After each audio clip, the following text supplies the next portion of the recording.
Good day, miss, and good day to all that are watching this video. My name is Jeffrey C. Padin from AC2A, and this is my Philippine Development Master Plan for 2023. So first, here are the key outcomes that are intended to be attained by this Philippine Development Master Plan. First is to make and execute plans for national development. Second is to help the nation keep this plan sustainable. Third is to learn the different fields to be focused upon improvement. The fourth one is to use the opportunities in these certain fields to progress further on the development of our nation. And lastly is to make our own independent processes of national development. So, in order to implement and execute these plans or programs carefully, I have collected and concluded the three core pillars that need focus for attaining the development that we desire.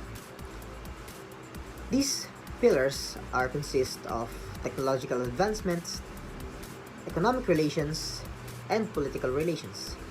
So first, we need to tackle about technological advancements. In order to obtain this first pillar, we need to make the most out of our resources through technology, which is also the center of economics nowadays. So if we focus on our technological advancements, it is also assumed that we are not only advancing technologically, but also economically.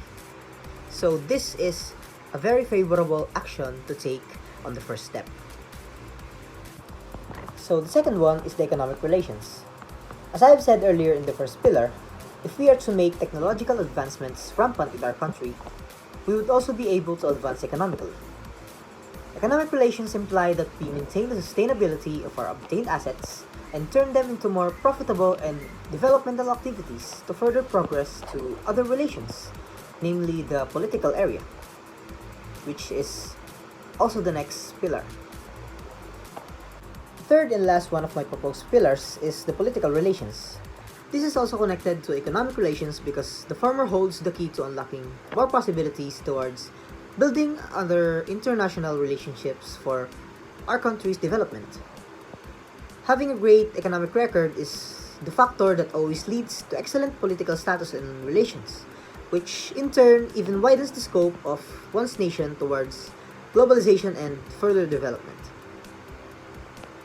So, if we have the three important pillars for the application of these plans or programs, we also have the necessary foundations in order to execute these plans. There are many essential things to consider when it comes to Philippine development. Some of those are the three important areas of foundation in order to establish a better execution of development pillars mentioned in the former. So the first foundation is the research and development. For the advancement of our technologies, we need to also be able to contribute or provide reliable studies that will help in supporting the technologies that we would propose as an effective means towards our national development. So the second one is the risk-taking and management, which is very essential for overall plans to have a greater chance of success. The state must always embrace the risks included on these plans for development in order to move forward to the goals and objectives that are set for our nation's betterment. In short, the process is simply to embrace the risk, minimize it, and then maximize the most favorable and desirable outcomes.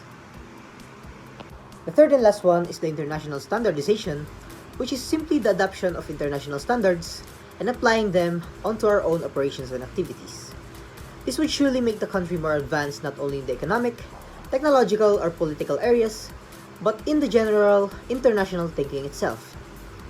Having this type of course of action helps a country to live up to the latest standards of other developed countries, which pulls them into the more optimized developmental approaches. So that is all for my development master plan. I hope you enjoyed, and I hope that this has been a very productive content for you. Thank you so much for watching, and I'll catch you up on the next one.